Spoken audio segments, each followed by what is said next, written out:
All right, so we're going to get into one-dimensional kinematics. Kinematics is the study of motion without using forces. So we'll do that.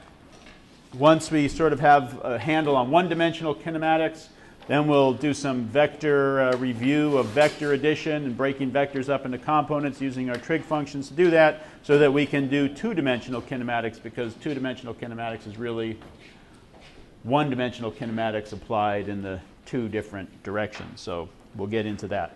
But we'll start with one-dimensional kinematics. We've already gone over some of our terms that we use in terms of displacement, velocity, speed, acceleration, things like that. So what we want to talk about is the fact that you can pretty quickly, through these definitions, get to these equations of motions, our kinematics equations. As long as the acceleration is constant, that's sort of the one overriding constraint here.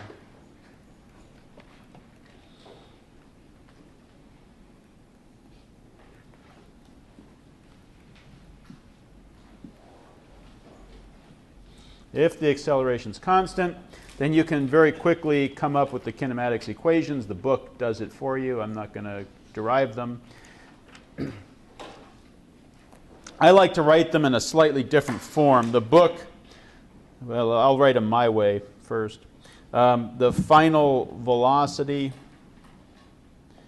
is equal to the initial velocity plus acceleration times time.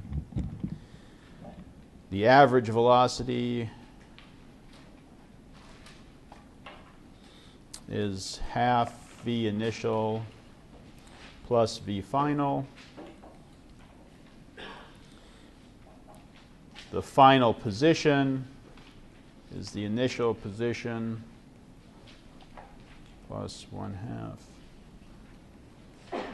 v initial plus v final times time.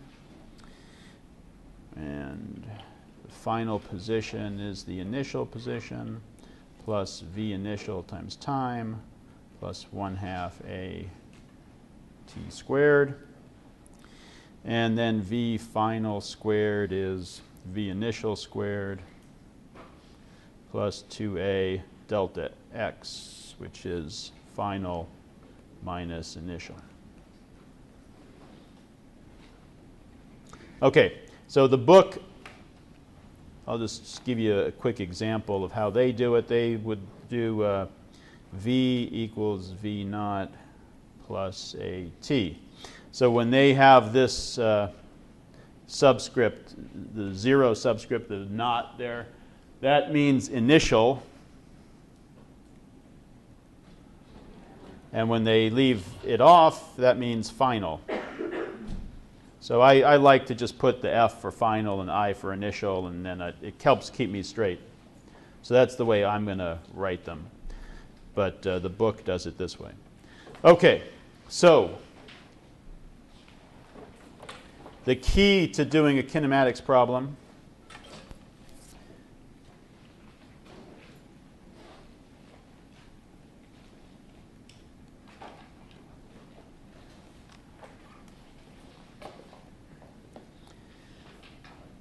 first thing you want to do is define your origin, and then you want to define your positive directions. Okay? And you can pick any place to be your origin, you can pick any direction to be your positive direction, but you have to fix it and be consistent. So let's say we're solving a problem where we're throwing a ball up into the air, like this. Okay?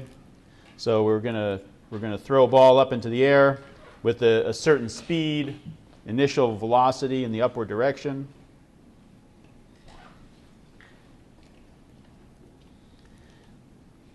And what do we want to know? We want to know goes up, turns around, and this is a one-dimensional problem, but I've sort of stretched it out a little bit here so you can see it. It comes down the exact same path that went up. And let's have it just hit the ground right there.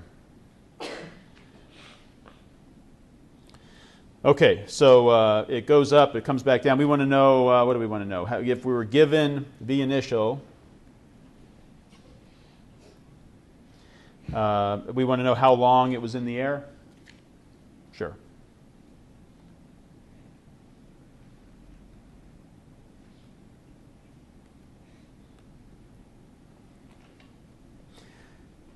All right, so this is basically what this is it leaves my hand. So I've sort of drawn it as a ground level here, but it leaves some point, my hand, it goes up and it comes back to the same height and I catch it.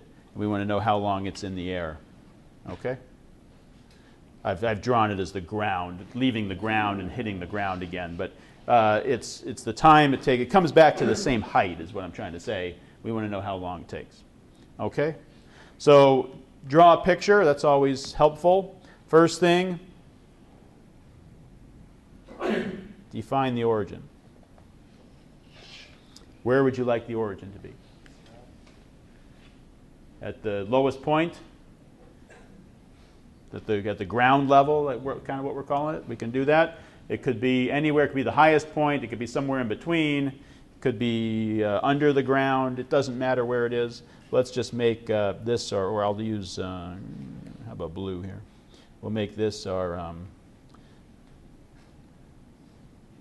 0 height. And would you prefer, this is a one-dimensional problem, right? It's going straight up and straight down on a straight line path. So we can use any variable. We can call that distance x. We can call it y. If you'd like, we can call it y since it's going up and down. A lot of you are used to that. So this will be our y is equal to 0. And what direction would you like to be positive, up or down? Most students like up as positive. So let's make that our positive direction. Okay? Because that's the second thing you have to do.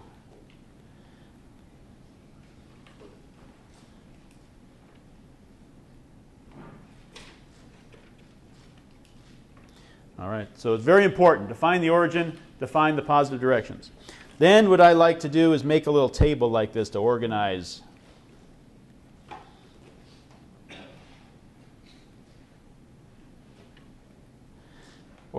my what I know and what I'm trying to find.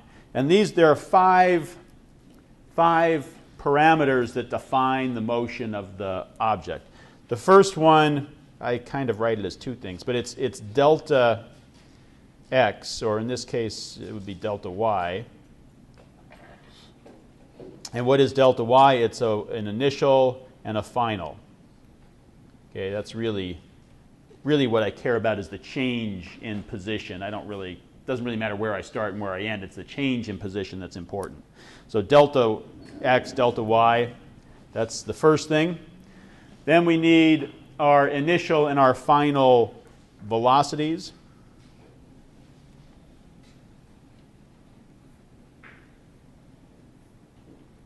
Our acceleration and our time. Okay, 5 things, and it sort of looks like 6 because I've got an initial and a final position, but really it's delta y that's important. So 5 things that are important here in defining the motion, and if I know 3 of them, I can solve for the other 2 with my kinematics equations. So, what do I know? Where does this thing start out? Y equals 0. Where does it end up? 0. Okay, so we know delta y. What's our initial speed? That's given. Should we put a number in there? Would you like numbers? Given v initial is, how about 10 meters per second? Okay, so what's v initial?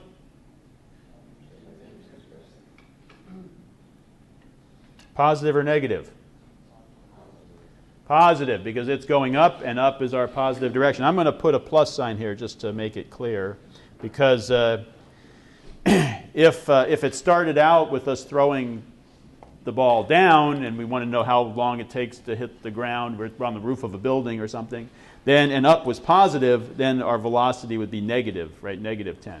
So velocity is a vector quantity. You have to have a direction associated with it. So this is in the positive direction, 10 meters per second. V final,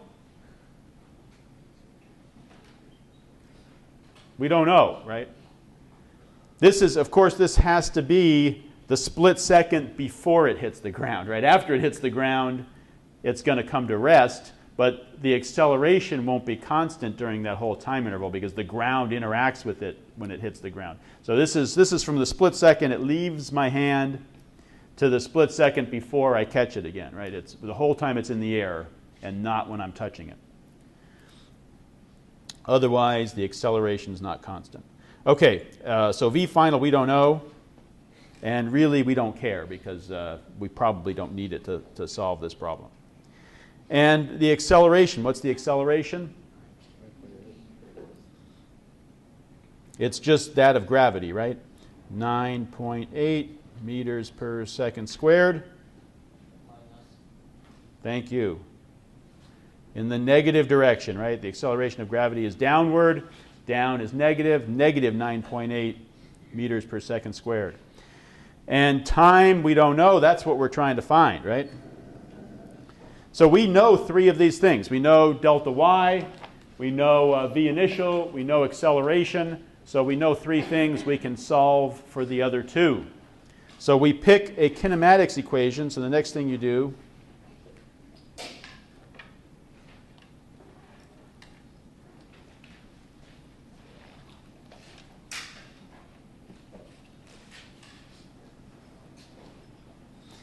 we pick an equation that's missing v final because we don't care about v final, right? We were asked about time, and we know everything else, so we want to avoid using v final, and that would be this equation right here.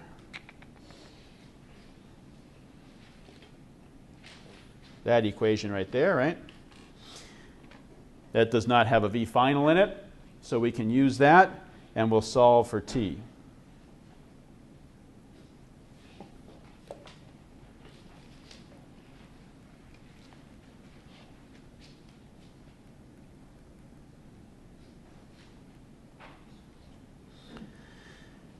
And you just have to be careful to include the signs, right, as you plug things in. So our final, oh, let me rewrite this, sorry. We're doing y's, right? So this is going to be y final is y initial plus v initial in the y direction times time plus 1/2 acceleration in the y direction. I can put little y's there if you'd like, times t squared. Okay, so we're going to use the y direction. And our y final is 0. Our y initial was 0. Our initial velocity was positive 10.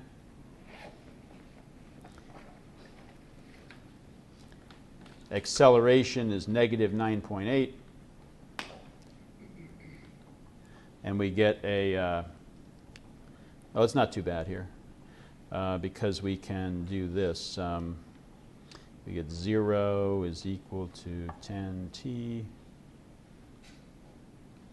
minus 4.9 t squared. Is that right? And so there's two roots. One is at t equals 0. That's right, right? It's at, we're looking for the time when these conditions are met, right? When the initial and final position are 0. So one of those is at t equals 0. It's at y equals 0. And then what's the next time it's at y equals 0 will be our other root. So we get t is equal to 0, or what is it, 10 divided by 5, 2 seconds about?